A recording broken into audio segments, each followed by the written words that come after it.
વાહ બા વાહ, મસ્ત બનાવી હો. જો બાએ મસ્ત મજાની ચટણી તમે જોઈ શકો છો, મસ્ત બનાવી.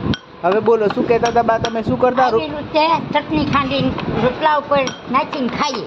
હે જલ્દી બહુ મીઠું લાગે? બહુ મીઠું લાગે.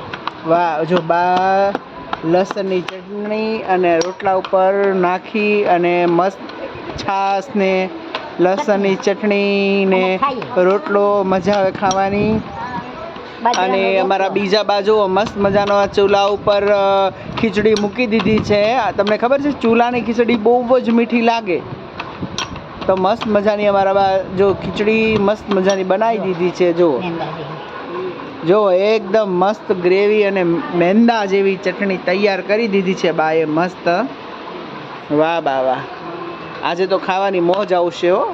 બાના હાથની ચટણી જોરદાર, ચટાકેદાર, મસ્ત મજાની. તાજી તાજી શાકમાં નાખો ને તો સ્વાદ આવે, પત્તર ચટણી ન આવે. બરોબર, મસ્ત મજાનું બાજો ખીચડી તૈયાર થાય છે. જો જો બા ચખાડીને ટેસ્ટ કરે છે. વાહ બા વાહ.